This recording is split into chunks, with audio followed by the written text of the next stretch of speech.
कहीं दूर नीले आसमानों के पीछे और चमकते सितारों से परे फलोरीला नामी परिस्तान की एक खूबसूरत बस्ती थी।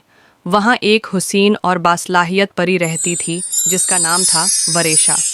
वरेशा न सिर्फ एक माहिर ड्रेस डिज़ाइनर थी बल्कि अपनी बीमार छोटी बहन मेरा से बेहद मोहब्बत भी करती थी। एक दिन परियों की रानी ने वरेशा को तलब किया और बताया कि बादशाही महल से एक दरख्वास्त आई है। मलका को अपनी सालगिरह के लिए एक मुनफरिद लिबास चाहिए। हर साल सिर्फ एक परी को ये मौका मिलता है, लेकिन आज तक जो भी परी महल में गई वो कभी वापस नहीं आई। इस बार एक शर्त रखी गई थी, अगर वरेशा ये लिबास कामयाबी से तैयार कर ले तो इनाम में उसे एक जादुई फूल दिया जाएगा जो हर बीमारी को शफा दे सकता था। वरेशा अपनी बहन मीरा की खातिर ये मौका ज़ाय नहीं करना चाहती थी। वरेशा खौफ के साए में महल पहुंची। महल सनसान और प्रासरार खामोशी में डूबा हुआ था। ऊंचे सितून, गहरी दीवारें और हर कोने पर जादुई पहरे थे। मलका ने सर्द लहजे में कहा, तुम्हें यहाँ सिर्फ कपड़े बनाने हैं, किसी चीज़ को हाथ न लगाना और अपनी हद में रहना। वरेशा ने सिर झुकाकर हुक्म मान लिया। दिन भर वो चमकती सुइयों, जादुई धागों और रंग बरंगे कपड़ों में मसरूफ़ रहती। मगर एक रात जब चांदनी पूरे शबाब पर थी, वरेशा महल के पछले हिस्से की तरफ निकल गई और किले की दीवारों के उस पार पहुंच गई जहां गहरा सुन्नाटा छाया था। अचानक उसे कुछ सरगोशियां सुनाई दें। उसने ऊपर देखा तो चंद नौजवान लड़कियां किले में कैद थीं, जिनके चेहरों पर खौफ तारी था। वरेशा की आंखें नम हो गईं। वो फौरन वापस आ गई, लेकिन सारी रात सो न सकी। अगले दिन वो दोबारा वहां पहुंची और किले की बुलंद दीवार तक पहुंच गई।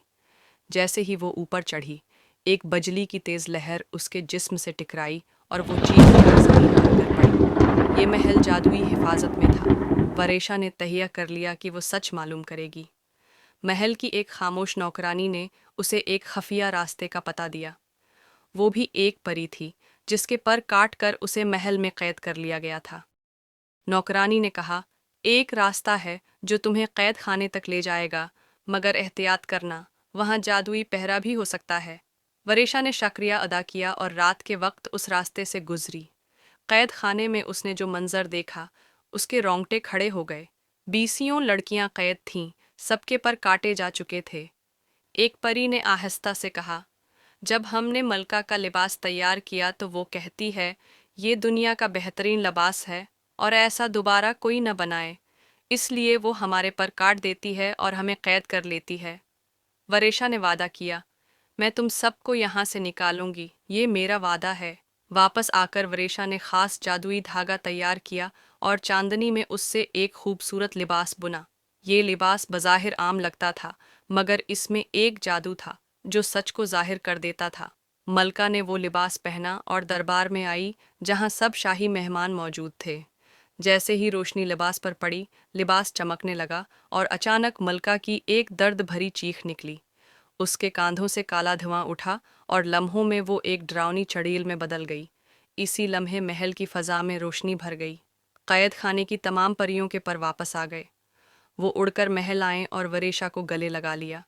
सब ने मिलकर जादू किया और चड़ैल मलका को उसी कैद खाने में बंद कर दिया जहां उसने दूसरों को कैद किया था। वरेशा और सब परियां महल से निकलें। जाते हुए वरेशा ने बाग से जादुई फूल तोड़ लिया और तेजी से वापस अपनी बहन मीरा के पास पहुंची। फूल के लम्स से मीरा की सांसें बहाल हो गईं और उसने पहली बार मुस्कुराकर कहा, तुम मेरी हीरो हो। परियों की बस्ती में जश्न मनाया गया। वरेशा न सिर्फ अपनी बहन को बचा पाई, बल्कि बेगुनाह परियों को रहाई दिलवाकर तारीख में एक यादगार किरदार बन गई। उसका जादुई धागा आज भी उम्मीद और हिम्मत की अलामत समझा जाता है।